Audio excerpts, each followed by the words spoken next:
মালাকুল মউত অত্যন্ত সুন্দর সুদর্শন আকৃতিতে আসে, আর নাফরমানের সামনে বড় নিকৃষ্ট জঘন্য আকৃতিতে ফেরেশতা এসে দাঁড়ায়, আজরাইল। আর একে দেখেই হাদিসে আছে, আমরা কিতাবেও পড়ছি, আত-তাযকিরা কিতাবে, ইব্রাহিম নবী একবার আজরাইলকে বলছিলেন, আমাকে তোমার মন্দ লোক নাফরমানের সামনে তুমি যেভাবে দাঁড়াও মৃত্যুর পূর্ব মুহূর্তে, ওটা আমার একবার দেখাও। আজরাইল বলছিল নবী ইব্রাহিমকে, ইব্রাহিম, ও আল্লাহর নবী, আপনি সইতে পারবেন না। উনি বলছেন, আমি দেখবই। তখন আজরাইল ওই আকৃতি ধারণ করছেন, ইব্রাহিম নবী একটা চিৎকারে বেহুশ হয়ে গেছে। কিতাবে আছে, হুঁশ আসার পর ইব্রাহিম আলাইহিস সালাম বললেন, রব্বুল আলামিন কোন নাফরমান পাপীর জন্য জাহান্নামের আযাব, কবরের আযাব, সেগুলো তো পরের কথা, শুধু আজরাইলের মৃত্যুর মুহূর্তের এই দৃশ্য দেখেই তার সমস্ত দুনিয়ার নাফরমানির আযাবের জন্য এটাই যথেষ্ট। যে হায় কি দেখলাম, হায় কি দেখলাম, হায় কি দেখলাম, হায় কি দেখলাম। আরে আমাদের দুনিয়ার যদি আমরা রিমান্ডের যদি চিত্র শুধু দেখি সচক্ষে কোনো ভিডিওতেও, তাইলেও তো আমাদের কলিজা, ঘুম, আহার, নিদ্রা হারাম হয়ে যাবে। দুনিয়ার নির্যাতন দেখে সেটা কেমন হবে কবরে? তো ওইখানে আছে আল্লাহ তাআলা, আমি যে উদ্দেশ্যে বলছিলাম, আল্লাহ তাআলা বলবে, তোমার এটা কথার কথা, নাফরমান তুমি ফেরত পাঠানো হবে না। ওয়ামিন ওয়ারাইহিম বারযাখুন ইলা ইয়াউমি ইউবআসুন, আল্লাহ তাআলা বলবেন, এখন থেকে নিয়ে আবার তোমাকে আমি হাসরের মাঠে উঠানো পর্যন্ত তুমি বারযাখ মানে কবরের জীবনে অবস্থান করো, এখানেই পড়ে থাকো, দুনিয়া আর যাইতে পারো। হাসরের মাঠও এখন হবে না, দুনিয়ার জীবনও এখন থাকবা না, এমনি পড়ে থাকবা কবর। এই যন্ত্রণা আরো বড় যন্ত্রণা, যে কোনো ফায়সালাই নাই, ফায়সালাহীন, ফায়সালা তো হবে হাসরের মাঠে, এখানেই আযাব ভোগ করো। জেলখানার মধ্যে আসামি দুই ধরনের থাকে। প্রথম যারা ঢোকে তাদেরকে হাজতি বলে, যাদের রায় হয়ে যায় তাদেরকে কয়েদি বলে। তো হাজতি ব্যক্তিগত পোশাক পরতে পারে, কয়েদি জেলখানার পোশাক পরতে হয়, কিন্তু শাস্তি, কষ্ট দোনো দলকেই ভোগ করতে হয়। ঠিক চূড়ান্ত আযাব তো হবে, ফায়সালা তো হবে হাসরের মাঠে, জাহান্নামে, কিন্তু এর আগেই কবরের জীবনটাই হাজতি হিসেবেই কষ্ট ভোগ করতে হয়। আল্লাহ তাআলা আমাদেরকে হেফাজত করেন। এজন্য বাপ, কবরের আযাব, কবরের জিন্দিগি, কবরের হালাত, এটা সত্য। প্রতিদিন যে মানুষগুলো মরছে তারা কোথায় যাচ্ছে? হযরত ওমর রাদিয়াল্লাহু তাআলা আনহু বলতেন, কুল্লা ইয়াউমিন ইউকালু মাতা ফুলান মাতা ফুলান ওয়ালা বুদ্দা মিন ইয়াউমিন ইউকালু মাতা উমর। হযরত ওমর প্রতিদিন এই কথা বলতেন যে, হায় শোনো দুনিয়াবাসী, প্রতিদিন এলান হয়, আজ অমুকে মরলো, আজ অমুকে মরলো, আজ অমুকে মরলো। অচিরেই একদিন এলান হবে, আজ ওমরের মৃত্যু, আজ ওমরের মৃত্যু। আমরা কিতাবে পড়ছি, হযরত ওমর, উনি একজন ব্যক্তি, একজন খাদেম নিয়োগ দিছে, ওনার পাশে সারাক্ষণ থাকতো। আর কিছুক্ষণ পর পর, একটা নির্দিষ্ট সময় পর পর হযরত ওমরকে শুধু মৌতের, আমি যদি এই গাছের পাতা হয়ে যেতাম, আমার যদি নাম নিশানা না হতো, নিজের জিহ্বা টেনে ধরে জিহ্বাকে বলতেন, হায় তুমি আমাকে কত না মুসিবতে ফেলেছ, কত কথার কারণে না জানি কত আযাব ভোগ করতে হবে। আবু বকর সিদ্দিকের মতো সাহাবী যদি নিজের জিহ্বাকে এটা বলে, আমি কি আপনি কি? বলেন, বলেন না বাপ, জিন্দিগির পুঁজি কথা। মসজিদে 10,000 টাকা দিচ্ছেন না বেহেশতের লেগে, হ্যাঁ, আপনার জিরগরের নাতি মাদ্রাসাত পড়ে বেহেশতে দামের লেগে, ঠিক না? এদিন রাস্তাতে এক বেটারে 5 টাকা পুরান একটা নোট দিছেন, দান করছেন বেহেশতের লেগে, ঠিক না?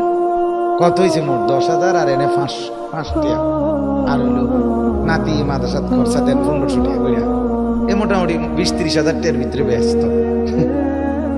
কিটা ঘটনা, কিটা আসলে কি বেহেশত একদম সহজ বিষয় না, এটা এত কম দামি বিষয়। এই জন্য বলছি, আপনি এটাকে বাদ দিতে বলি নাই আমি। আপনি দিন শিখাবেন, দান করবেন, সাদাকা করবেন, এতটুকুর উপরে তৃপ্তি হবেন না যে এদ্দুর আমলেই আমার জান্নাতের জন্য যথেষ্ট। না না বা না না, এক এক গুনার ওজন হবে অনেক বেশি, অনেক বেশি। তার মোকাবেলায় আমার নেকি যদি প্রচুর পরিমাণ না হয়, আমি জান্নাতে যাব কিভাবে? আমার মুক্তি মিলবে কিভাবে? তো আল্লাহ তাআলা বলেন, হুয়াল্লাযী জাআলা লাকুমুল আরদা যালুলান। এবার আয়াতের তরজমা শুনেন।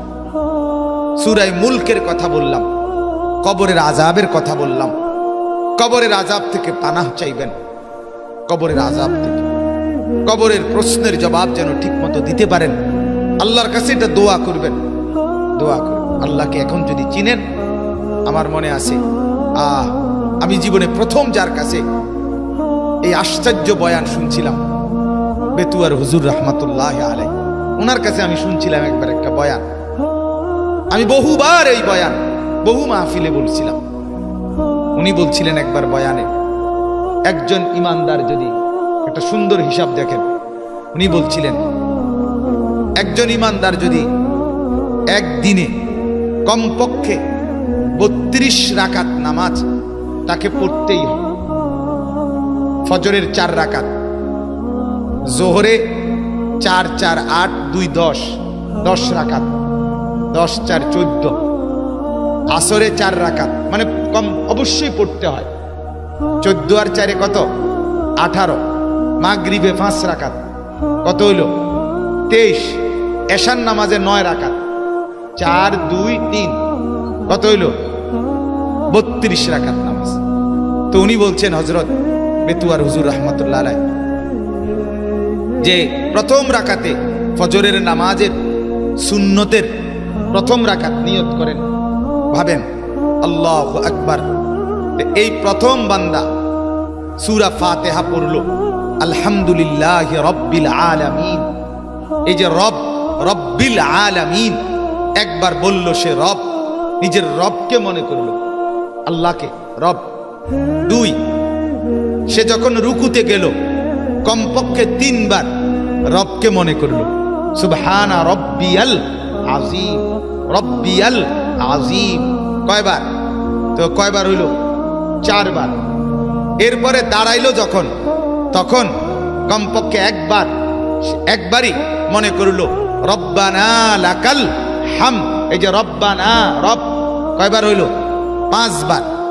2টা সেজদা দিল, এই 2 সেজদাতে কমপক্ষে 6 বার, 3 3 6 বার সুবহানা রব্বিয়াল আলা, রবকে মনে করলো কয়বার?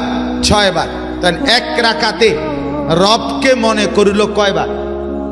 11 বার। কয়বার হলো? কোন? 11 বার। বুঝছেন তো? 11 বার। আলহামদুলিল্লাহি রাব্বিল আলামিন এখানে 1 বার, রুকুতে 3 বার, 4 বার, রুকুত থেকে দাঁড়িয়ে 1 বার, 5 বার, 2 সেজদাতে কমপক্ষে 3 বার 3 বার 6 বার, 11 বার। 32 × 11, মানে ওই যে 32 রাকাত পড়লো, তো 11 বার করে 32 × 11 কত? 352 বার। কতবার? 352 বার। 352 বার যদি কোনো ব্যক্তি প্রতিদিন রব বলে, রব, আল্লাহকে রব মনে রাখে, এভাবে যদি 30 বছর পার করে, এভাবে যদি 40 বছর পার করে, প্রতিদিন পড়ছে নামাজ 5 ওয়াক্ত, তো কবরে যখন যাবে এই লোক, তখন তাকে প্রথম প্রশ্ন এটাই বলবে, মান রব্বুক। আর ওই আল্লাহর বান্দা উত্তর দিবে, ফেরেশতা কি জিজ্ঞাসা করছো? গত 30 বছর ধরে 352 বার প্রতিদিন যে রবকে চিনেছি, এখানে আসতে বুঝি তারে ভুলে যাব? এটা কিটা জিগাইলে? রব চিনবো না কেন? রব চিনবো না কেন? আরে বললা কি কদ্দুর নিচে আইছি? আমি কি মাটি সাগরের তলে আসছি নাকি? আসিলাম তো এই 3 হাত 3.5 হাত উপরে ছিলাম, তো সেখান থেকে 3.5 হাত নিচে না আইছি, তো এটা বেশি দূরে আসি নাই। এত তাড়াতাড়ি রব ভুলে যাব যাকে 352 বার করে 30 বছর ডাকছি। রব্বুল আলামিন তখন এই প্রশ্নের জবাবে আল্লাহ তাআলাও খুশি হয়ে যাবেন। হ্যাঁ, আমার বান্দা তো ঠিক বলেছে। তো আল্লাহ তাআলা হাসরের দিন এমন নেককার বান্দাকে রবের পক্ষ থেকে নিজে আল্লাহ রব হয়ে আল্লাহ তাআলা ওই ইমানদারকে সালাম দিবেন।